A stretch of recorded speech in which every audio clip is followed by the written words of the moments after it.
Here we all are, fresh off the screening of Dark Blue last night, an advanced screening we had. Dark Blue is pretty much a film described as a sadly realistic look at the stories behind the Thin Blue Line coppers. Make no mistake. I'm Jeff Lang, I'm an actor and I play Grant in the film, and Grant's story is based on stories of real coppers. I've got a number of other police officers here with me now. Sadly, all the coppers who contributed to the story of Grant's story couldn't be here today, but my colleagues here would like to introduce themselves. Without malice or ill will. Daryl. I'll introduce you, Daryl. This is Daryl. My name's Daryl Elliot Green. I'm a Queensland police officer, and it's a privilege to be part of the Dark Blue production and to see something that is so realistic, not only the details of policing, the paperwork, the jargon, but also the type of jobs that you go to day in, day out. And I'm Paul Kay. I'm from Western Australia.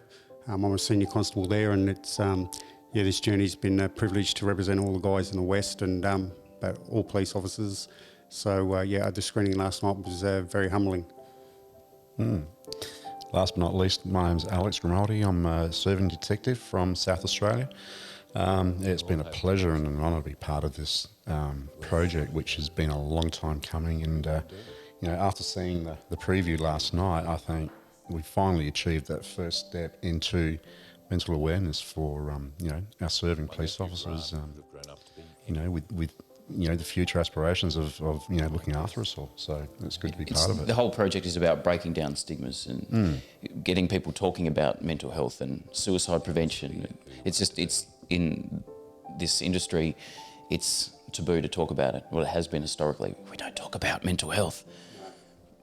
Let's start talking about it, and that's what the hope of this project is, that it gets us talking about it so that our families can identify it, that bosses can identify it. Yeah, that's right. Our colleagues can tell when we're suffering.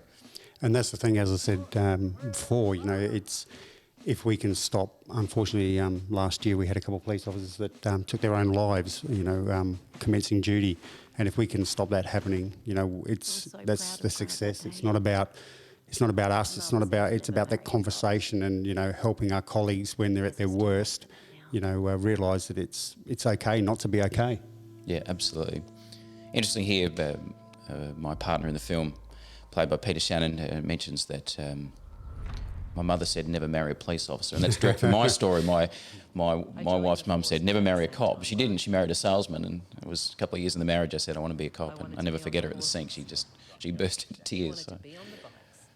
Never look back. And it is hard for our partners as well. I mean, that's the hardest thing. Even last night when my wife actually saw this, she could relate to it, not just from seeing me as a police officer, but herself, when she's been down or when she's had problems, she could not only relate to it from a policing perspective, but as a member of the public as well, that, they go through, we all have certain things that happen in our life that, cause PTSD, even if you don't realise, are the smallest things, like as we can see on the screen, someone attending a car accident, but it's how you overcome that and move forward is the most important thing, to talk about it, to get help. It was 3 years before I got help, and that was probably my biggest detriment. So that's why we need to, when we're attending these type of events, that we need to realise that it will affect us, but we need to be able to have the coping mechanisms to be able to overcome, what we go through. I think it's important to say now that you, all of you, and please correct me if I'm wrong, have at some point suffered or are still suffering PTSD. Yeah. Yeah, and that's the thing. I mean, as you can see on the screen now, I did this last year. A 3-month-old baby, unfortunately was ejected from a car, and I had to do CPR. And to me, the way I coped is at the end of it, the St John's ambulance officers came back to me and actually said, from the hospital, we want to give you some feedback to say that unfortunately the baby has passed away, but your efforts, you kept it alive. And to me, that little small thing of them telling me that helped me deal with it. Reason being is I would have thought to myself, did I push hard enough? Did I breathe right? So you have all these little things that go along with that job, not just the tragedy of seeing a 3-month-old baby die in your arms, more so that, you look at what could I have done and those what ifs, but to actually have someone say that to me and get that feedback, it just helped me think, okay, I did everything I could, and it just, it helps you cope. So those little things that people do or say mean so much. Yeah, obviously in the film here, it goes on to show that we get a thank you at the end of the job we do, and fortunately here we save a life, but it doesn't always happen. And I guess that's baggage that we take home to our families. How do you guys cope with that sort of thing in this scenario, or your scenario particularly, where you've got a fatality, you've got to go home with it? And you don't come home and say, "G'day, love, I dealt with a dead 3-year-old today." How do you deal with that? And that's the thing. It is about talking. It is about communication. And and the problem is I'm quite lucky. I have a wife that listens, and she's very comforting, and she helps me get through a lot. But as you know, there's a lot of single guys and young guys out there that are just starting that don't have that, or don't want to talk about it because of that, as we spoke about at the beginning, that that stigmatism of mental illness. So with that, it's they're afraid of looking weak, but it's not weakness. It's just part of the job. It's got to be looked at that way. That if we get hurt, everyone goes, "Oh, look, that's not a problem. He's got a shoulder injury." But you can't see mental illness unless you're really looking for those signs, and that's what we need to identify, is that there is things. This scene that you see here, this actually happened to me. I went to a house where a guy was actually probably very close to death. He actually got rushed to hospital, and they had to amputate his arm. He cut himself and was there for about a week. And about a year and a half later, he walked into the police station, and I didn't even recognise him. And he had one arm because he had to have his arm amputated. And he actually said, "Oh, you Paul Kane?" I said, "Yeah." And he goes, "I want to thank you for saving my life." And that was one of the most humbling things that's ever happened to me in my service, because, that little thing, I didn't realise what I'd done, but to him and to the people that we deal with, it makes, such a... and like Alex said, he said before about he nearly teared up at this, and that's what I did as well, because that one time that someone says thank you, it makes what we do worth it. Because it just doesn't happen. We're just so underappreciated. Yeah, it's a very thankless job, that's what we say, yeah. We're never turning up at a good time. No. And the thing is, and you're talking about the accident scene and the baby and, the one that, passed away in your arms. It's the fact of the matter is, you're not just dealing with that person that's passed away, the person that's injured, the person that you've pulled out of the car. You've got, like in this scene, the way that, you handled Jeff in the movie, the boy, you've also got that, the family members to deal with. It's not just, the person that's in danger, the person that's in trouble. You've got all the other people on the outskirts that you also need to deal with. So you've got to take that home with you as well, that angst, that sadness, that anger, and deal with that. Not just losing a life or whatever it is. It's, you've got to take the other family home with you as well in your head and think about it constantly. So it's, it's an evolving kind of reaction to the whole thing. Mm. And that's what other people forget. Like you see in this scene, him with the child. People too forget that we are human. We do bleed the same. We have the same emotions. We're expected to be able to deal with it, but most humans, like seeing what we see, would have some sort of reaction. This scene in particular involves a fatality of a child, and at the time that I've dealt with things like this, I go home and I've had a young child myself, and those things just play in your mind. And I find that crash scenes are the worst. Active shooter scenario, unlikely that it may happen to me, but I drive a car every day. My family's in a car every day. These things can happen all the time. So when I've been to something like this, I go home, and that's what sits in my head, is thinking, well, this could be me. And you become that little bit safer and a little bit more concerned. Yeah. And as you said, some things may not affect others, because as you said, like in this instant, if you have a young child the same age, that really plays on you, where other things that it might be, a female in the car which looks similar to, your partner or your mother, or so different things affect different people in different ways. So it's not one shoe fits all, unfortunately, with these type of issues. There's a variety of stuff and that's why it's so hard. If we could say every time someone went to an incident like this, they were going to be affected. I can go to motor crashes, and most of the time it doesn't affect me because I've been there so much. You still have empathy, but I pride myself in being able to deal with it and get through it and help the family that's lost someone, or to cope. But as I said, that's me. Other people, you know, it affects everyone differently. So But you do feel good about helping families in those scenarios and going away thinking, well, I helped them through that horrible situation, but it's still in your head. it is. Oh, look, it is. You know, and this scene especially, you know, where you've gone past a previous screen where your child's got that same teddy bear. You go to an incident like that, and there's all these trigger points that don't help with dealing with things because it becomes more personal, and that's one of the hardest aspects. And I thought that was just so well portrayed in that scene. It was Well, I had a job I went to once, which was sadly again a child lost its life through very traumatic circumstances. And in a bathtub, there was a particular thing in the bathtub that stops children from slipping when they're in the bath. Yep. And as I walked in, you know, it was a horrible scene, and I've instantly seen it. That's the same one that my daughter's got. When I got home, my wife could tell me something's up. And I said, that's got to go. And she didn't ask any questions. She just ripped it out, and it was in the bin, and I never saw it again. Yeah, it's but you know, and I think there's a problem within the jobs about, you know, we receive these emails about, you know, are you okay after a job, you know, and unfortunately a lot of them get deleted. No one really takes them seriously, and we've actually started a practice where if we all go to a death or a jumper or something like that, the supervisor can actually ask to have, you know, a member from my psych branch come out and actually have a chat as a team. I think people are still scared of the stigma. And that's why sometimes, as you said, someone coming out and actually forcing it upon someone, even though that sounds bad, is actually a good thing because you don't. And what do you do if you get that email or you say to a colleague, are you okay? And they say no, what do we do?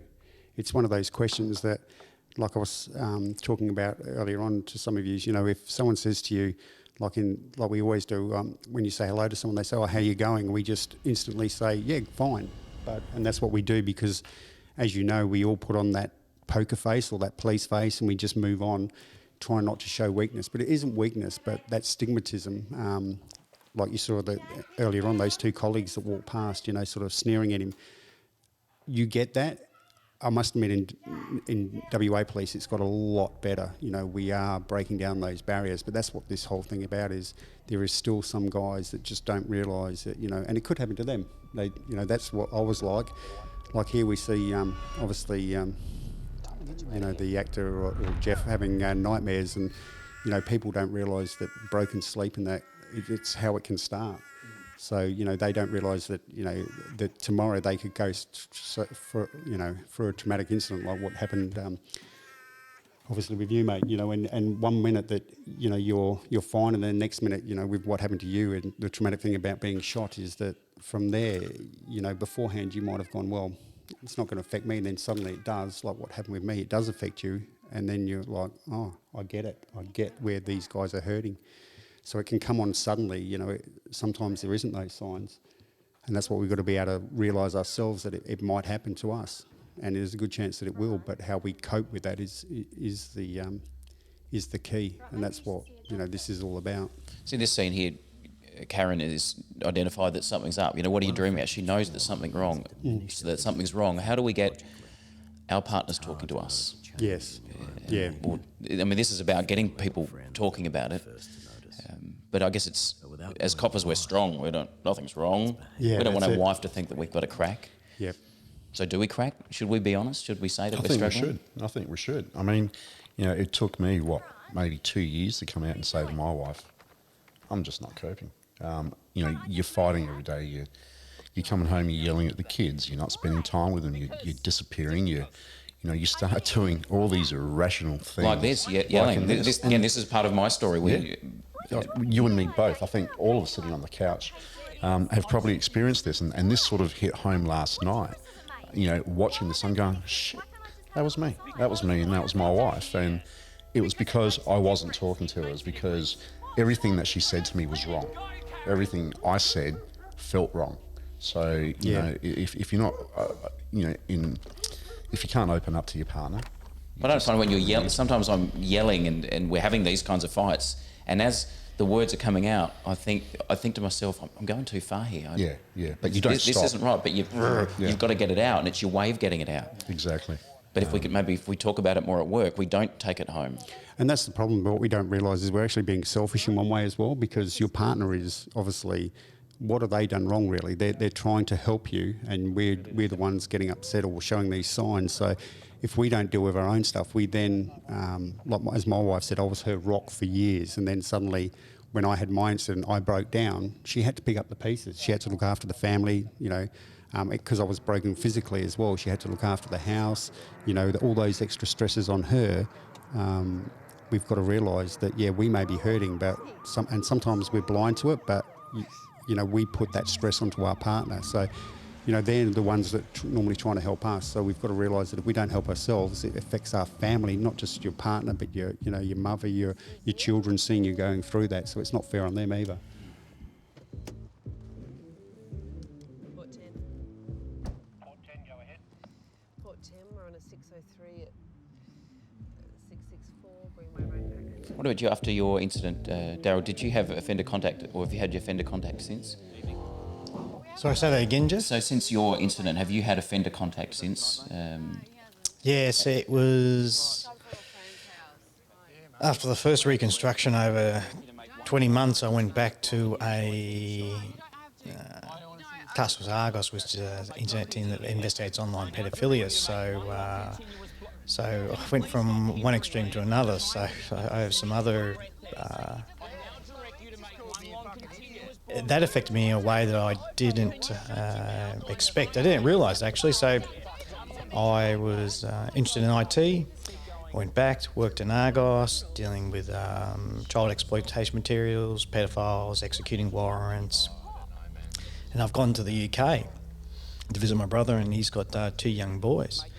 And they say, we're popping out. Can you just mind the boys for a few moments? I said, how long are you going to be? I didn't want to be left alone with them because of my experience. And what I was shocked at when I went to that unit was the amount of abuse that occurred within the family. And it was just an immediate reaction that, not that that I had those tendencies, but I just was just so shocked, so horrified. So that was a reaction from dealing with those sorts of incidents. So I guess if I relate it here, the scene we've just shown, Grant goes to a scene and he gets shitty at the guy in the car. Have you found that when you've confronted people out there again, are you more cautious? Do these things come back in your mind that any moment I could get shot again, or do you get cranky at the people like that? It took a long time for me to get back on the horse, and initially what would happen was I'd be at a night venue and there'd be just having a quiet drink, and all of a sudden, my heart would race when pupils would dilate, overwhelming feeling, I've got to get out of here. And I literally thought I was going crazy. Speaking to a psychiatrist, he joined the jigsaw pieces together, sort of explain how the brain actually works, and it's looking at flashing lights. The last time you're exposed to flashing lights, that meant danger. Body goes in survival mode. It doesn't, put it into context. So it took me after my second reconstruction to continue on my career, to face some demons, and I had a very good boss who was very, very supportive, and he built trust over a long period of time. So I started to open up and tell him what was going on with me, the treatment I was receiving, etc., and some of my fears, but what I wanted to do. And one of those was to overcome my fears and to challenge them, and that was an issue with firearms. And so I applied, and he could have knocked the application on the head, fearing that if I reacted adversely to that course, that it would reflect poorly on him. But because of the trust he built, the conversation was how I opened up, he backed the application, and that was a big stepping stone. That was a really tough course. I was on White Knuckle Airlines. I remember with the rest of us, there was probably about a dozen of us being trained as firearms instructor on the bus going out to the range, and I was thinking, do these people know what's running through my head? And I kept it all bottled up. But fortunately, there was somebody on that course who'd shot and killed somebody, and then we had private conversations together, and then we started opening up about And I think it's important that you talked before about a supervisor that was good for you, and somebody that spoke to you. Clearly, Grant's supervisor in here, he just gets shit at him. Yeah. Whether he thinks that he's weak because he's struggling, but that's where I think we need supervisors to identify that there is an issue, and rather than being abrupt and brushing it aside, actually thinking, well, what's going on behind the scene here? And that's one of the important things that I've always said. It has to be from the different levels. It has to be from like lower ranks who, and your colleagues that you speak to, but it has to also go higher and have that extra support and people to recognise it. The interesting thing with that scene that we just saw with the medication and the alcohol, obviously alcohol's not the way to go. It's a quick fix, but the medication is one of the big things that people just like straight away, oh, you're on medication, but what they don't realise is a lot of the medications don't literally affect you, as in, they don't make you tired, they don't make you euphoric or anything. All they do is balance you, so medications work for people. And, as I said, like I said, around the campfire, I've had people that say, oh, medication, I don't want to work with him because he's, taking medication. But wouldn't you I'd rather work with someone that's taking medication than balance, that someone comes into work hungover and not be able to do their job. So it's the way you look at it. But again, that's that stigmatism about medication and getting help. And, for me, I take medication and it helps me, it balances me out. And now we're seeing on the screen the motorcycle, that just to get away and talk, we say about a coffee, but we talk about even these little things of, someone being there for you makes a big difference. And that's what you can see here, the openness that he has with, obviously, his uncle in the scene is, people just don't realise that sometimes just the small things, going for a motorbike ride, going for a coffee, they're the things that really make or help you get out of that hole. Yeah. And I've never taken medication. Yeah. I haven't personally suffered PTSD, so I can't come from that angle. But it's finding that, I guess, just texting somebody. If you think that somebody's up, or you think somebody's got a problem, just drop them a text. Don't think, oh, what do I say? Oh, Daryl's something with Daryl. Don't be afraid to say, hey, Daryl, you okay? Yeah. And not the, are you okay, because it's are you okay, but how's things, Daryl? Or how are you travelling? That's a good one. Don't it's just like, load the question saying, are you okay? Well, but everyone's afraid of it. Being a person who hasn't taken medication, you think, oh, Alex is on medication, or does he want to talk about it, or can I raise that with him? It's hard to actually come to terms with taking it themselves. You go to see your doctor and he's like, well, I think you need some help. Yeah. And you're like, like I was saying before about being strong, 6 foot tall, bulletproof, and you go, I've actually failed as a person, as a man, as a police officer, because I need all these other outside things to help me out. And then you have to deal with, these arrogant, senior sergeants from, yesteryear. And I've had a couple of guys like this who just, they don't support you. They don't understand what you're going through. And they don't realise how hard it is. Like, you see him going there with a medical request form for time off. They don't, people say, oh, yeah, they're just, malingerers, or they just want time off. But you don't realise how hard it is to actually go to a boss and say, I need time off. For you to actually do that is such a big step in itself, and it's such a hard step that, people just don't do it. Okay, some people might, occasionally take a few extra sick days, but to go to these steps, most of the people are hurting for a reason. No, that's right. If you're suffering a mental injury, do you want people to talk to you? Do you want people to ask you about it? Yeah, well, personally I do, because I think that only for the fact that, now that I've gone through it, there's a few people that weren't there for me that I thought were or should have been, and there was some people that literally, out of the blue, when I was bad in hospital on my birthday, having my neck surgery, 2 female colleagues turned up with a birthday cake and a cup of coffee, and a balloon, and I owe them a debt, because that, in my worst time, they were there and, just came in to see how I was going. Those small little things, like I was saying before, you realise that someone cares and that someone can support you, or if your worst times, you can go speak to someone. Like in the scene here, you see that, like, the looks they're giving, they're talking behind your back, and that's what we need to cut out. We need to cut out, I'd rather someone come into my face and go, hey, what's going on, than, talk behind my back, because it achieves nothing other than, creates, animosity within the workplace. I think if you're a colleague, or especially if you're a supervisor, if you want somebody to honestly answer that question, how you're travelling, you need to build trust. Mm-hmm. And so it's not only about them telling them about themselves or the person you're asking that question to, but about the boss, open up about their life and what's going on. They have families, they have pressures, and if you build that trust, you're more likely to get an honest answer. This is what I was talking about before. Not just dealing with a dead child or a dead body, it's dealing with the family, the grief-stricken mother. That's stuff you've got to take home with you. Absolutely. Because, in this scene here, and when I was shooting this scene, it's the thought of what she got ahead of her. She's just got a shitty life ahead of her. She's lost a child. She's got to tell her husband. She's got to tell her family. Like this scene here, looking out, for me, I love this scene because it's just looking out at this bleakness. Yep. That this is what she's got ahead of her is just...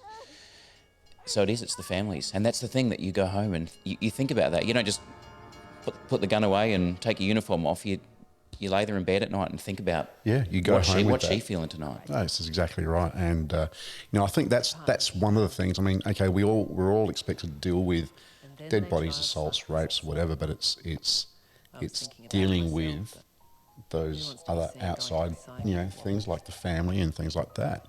No one considers that. No one talks about that.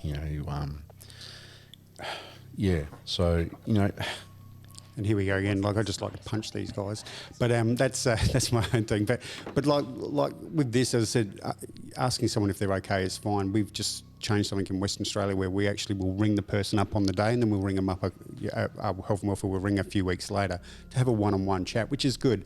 But personally, myself, I go see every now and again, normally once a month now, I go see a psych. And I have a chat. And you know what's good about that is it's not just about work, but it's about life. I can go there and say, you know what? I'm worried about my mother who's sick, or I'm worried about my kids, or this person's annoying me, or what, and I can just get it all off my chest, and I walk out of there feeling good. It's not so much about them giving me advice on, or telling me that they don't tell you that you're wrong. They're there to support you, but to get it off your chest I feel when I walk out of there, I feel quite euphoric because I think, oh, okay, someone sort of listened to me and.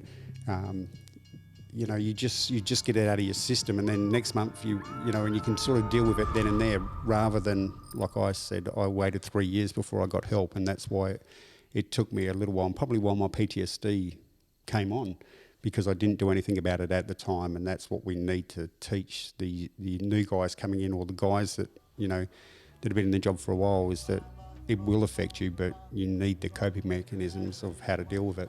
I don't think for a psych, though, you need to get to that point of having PTSD or going to a traumatic incident. It could be just things in your life, because things as a copper compound. Yeah, they do. And I know I've gone to a psych myself in recent times just to have a chat, because, things may have been tough at home, or, things have been shitty in the office. And you go over and have a chat with them, and they don't, you're right, not necessarily get a solution, but it's the fact that you've spoken about it, you've got it off your chest to somebody, you walk out feeling lighter. Yeah, and that's the thing, it's not bottling it up, and that's what, you can only bottle up so much, because as you see here, the people we deal with, the majority of the time, unfortunately, we see the best in people, we see the worst, but the majority of the people that we deal with, in traumatic situations or situations like this, obviously he's having problems here, but like the guy in the car, that, this type of thing is...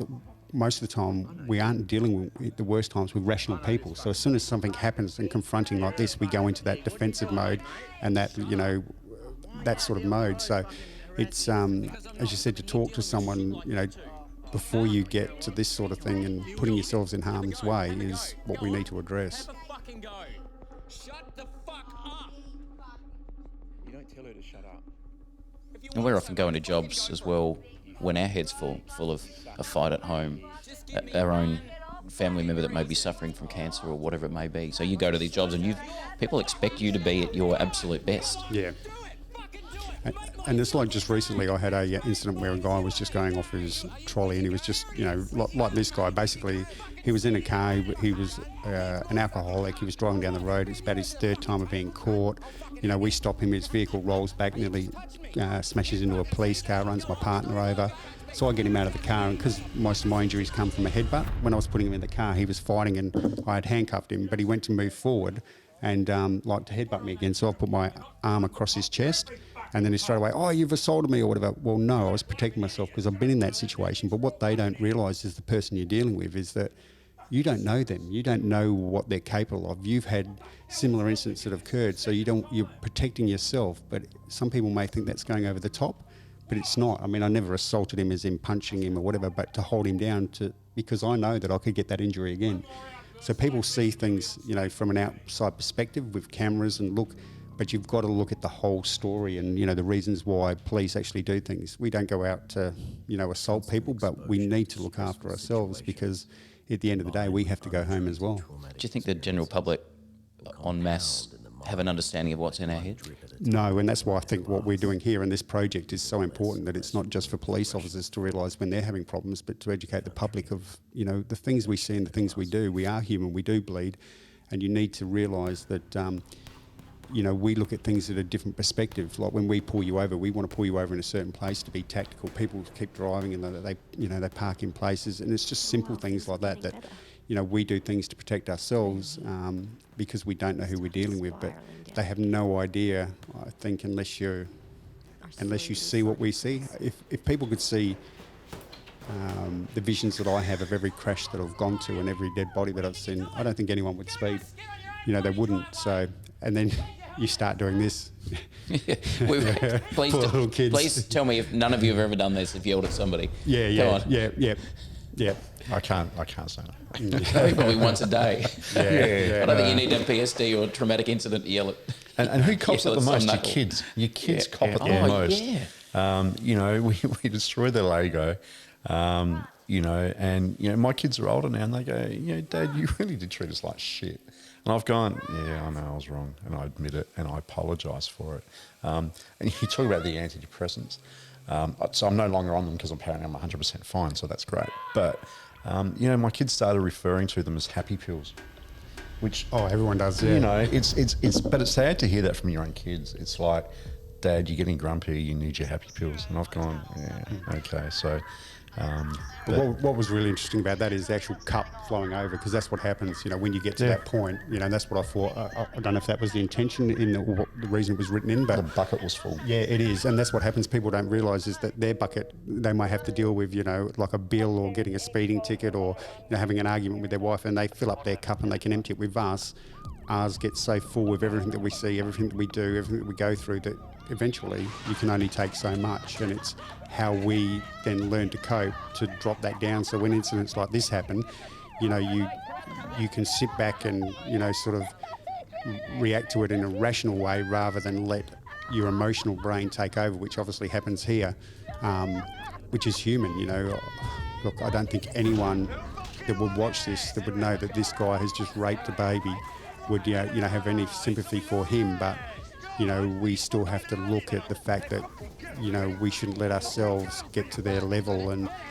But as I said, we're human, and this thing, his cup's overflowing, and what he does, I don't think anyone would not want to do the same thing. But again, that's why we're in our society. We have to realise that it's not acceptable to exceed our force limits. But we do understand. Interesting you talk about the bucket full.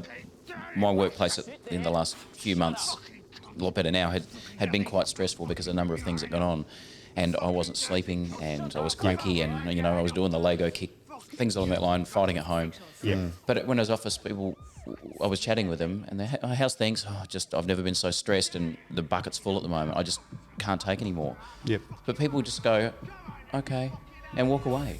And that's what I was saying before, that if you ask someone that question or whatever, you need to help them. You've got to recognise that if someone's getting to the point like we see on the screen, or that they're not okay, once they say to you, you say to someone, are you okay? And they go, well, actually, no. Then even if you just have that coffee, have that conversation, and that's what I've learned. I've learned that communication is key, and that we have to help each other as well.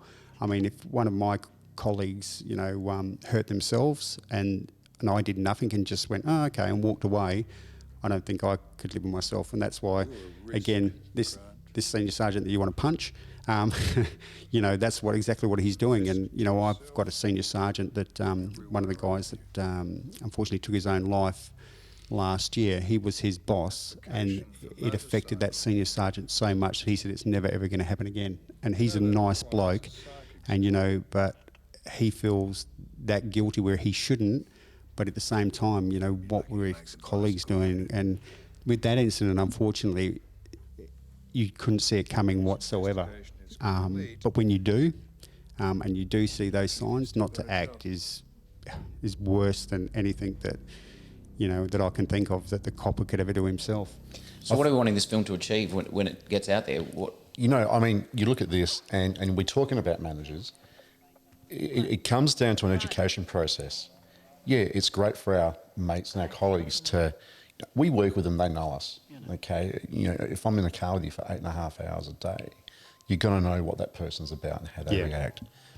If I see there's something wrong with them, and you go up and tell your manager, they need that education process to go. Well, he's not behaving correctly. What's wrong? Let's get him. Let's have a chat. Let's sort something out. I mean, I'm hoping that the days of the senior sergeant in this movie are slowly dying down. They need the tools to be able to pick out things and be able to talk to us without being But it's arrogant. not. I don't think they need to do a course in it or. Not a course. read Education a book. process is all about It's just being a knowing. human. Yeah, That's that's what a right. lot of this is. Just being a human. Yeah. And identifying when something's up. Look, I have no doubt that the senior sergeant in this movie had any idea of what the character was going through. His missus has left him. Okay, he's now by himself. He's missing out on his kids. He's having a shit time at work. He's having all these flashbacks, not sleeping. Hopefully a normal person would actually see how you're reacting at work. It's not the first occasion you've been pulled in. It's not the second. It's the third. What's going on in your head? Well, coppers are investigators. Well, that's you right. ask Bit of common questions to sense. get to the bottom exactly. of it. And I don't think that happens with regards to this mental health issue. And that's what needs to start happening. Unfortunately, I found that there's been quite a few managers that I've come across after 19 years after being shot that were just dismissive of not only myself, my colleagues, but from other events of what the person was going through. They could not sort of see how long these things would play out for. And the ones who were most supportive had things go wrong in their life, and they had an understanding this is not going to be a quick fix. Yeah, no. And the operations took 7 years to go through to reconstruct my mouth, which is completely shattered, which they couldn't see because it's all internal. And the one exceptional boss that I had who built that trust, who took that time, he opened up and he explained a low point in his life, which was when his marriage broke down and that ended. And so two things. Don't be dismissive. If you don't know what's going on, how long that person's journey going to be, go ask some professionals, get some professional advice, ask the individuals and had some empathy. Put yourself in their shoes. How do you think you would be feeling after you having a crap time at work, your missus has just left you? Yeah, and that's what it's about. Like when we spoke before is, like you see the scene here where obviously it's got to the point where, someone is really concerned about him that knows him, and unfortunately though, this shows a family member, but we can't always rely on the family members. They see us for a short period of time. As you were just saying, our colleagues see us in a patrol car 10 hours a day. When something's up. I've worked with people and go, oh, you're a bit quiet because, I'm known as a talker and that's not a problem. But, if I go quiet, someone goes, well, hang on, this is a bit out of character for him. Or, when there's different people that you see that are always happy and bubbly and suddenly they're, they've got this, they're quiet, they're grumpy and I know, and that's the strength about being a supervisor, and I'll say that any boss that's listening, is that it's about knowing your staff. That's what supervision is about, knowing their strengths, their weaknesses, but those, and not saying weakness, we're talking about weakness here, but they need to know them, so when there is an issue, they can help them. It's not just about investment and, achievement for the police services, it's about being a human and looking after someone when they need it, and that's what we were talking about before. And like here, obviously it's getting to the point now where obviously something severe is happening, and when I saw this sort of scene, and you think, like I was saying before, what now were the family going through because of the actions of the police officer, not blaming him, but it just doesn't affect them. And that's the thing with this movie, you know, this show, it's the fact that, you know, it just doesn't affect the character in this movie. It affects the whole family, you know, their work colleagues, someone that actually takes their lives, the effect it has on the workplace, you know, the people. It's not just the person, and that's what's important. I was lucky I had a good boss that looked after me during the time, and I'm not saying that all bosses are bad, but we need to make sure that every level, you know, takes it seriously. We've talked a lot today about people identifying when we've got issues and coming to us and asking us if we're okay or if we want to have a chat. But I think it's important that you guys that have been through this, and Daryl sort of mentioned before, he found the best help that he got were people that have been through it. Yeah. That maybe they've sort of waited for that opportunity to say something to Daryl, but maybe it's you guys that need to carry the torch and not be afraid to talk about it. Like, I didn't know that Alex had gone through the situation he'd gone through until sort of this situation. Yeah. But maybe you guys shouldn't bottle this up and carry the torch, and don't be afraid to say, oh, I've been through this, or just talk about it openly. And that's where the boss that, as I said, helped me through it, he actually had been through a similar incident himself, so he actually helped me, and now my goal is to help others. Like what we're seeing on the screen, it should never get that bad. Unfortunately, we can't. People get to their breaking points, but we need to stop it before it gets to this point. Because if you're comfortable talking about it, you may not get to this. No, and that's what I'm saying. We need to not get to this point. We need to be able to talk. And I champion it at work now all the time. I'm not afraid of telling people I suffer with PTSD, but I'm a coping sufferer. But that it's, as I said, it's okay not to be okay, but you need to address it. You need to deal with it. You can't let it fester. But let's break down those stigmatisms and let's, you know, move on. It's, you know, look, we can't keep going the way we are and having police officers lose their lives and have that stigmatism. We need to break down the barriers, and that's what, you know, like this whole project, that's why I'm so proud of being part of it, because just putting it out there is, I think, the first step. Definitely, if someone offers you a cup of coffee, take it. It's a sign that they want to talk, that they're here, that they want to listen to you. It's not about the coffee, and you know, we all know that. It's about having a chat with your mate, and it's the easiest way to have an opening line, you know what I mean? So yeah, take the cup of coffee. Yeah, and as we said all along with this whole project, it's time to begin the conversation. Yep, that's right. That's exactly right. So, you know, great movie. I hope it achieves what we want it to achieve. Just talk. You know, when some people are scared about asking for a cup of coffee because they think, oh, you know, like if say, you know, especially if it's, you know, a female, so you say, oh, you know, want to get a coffee, or they want to get a coffee. It's not about being sexist. It's not about any of that type of stuff.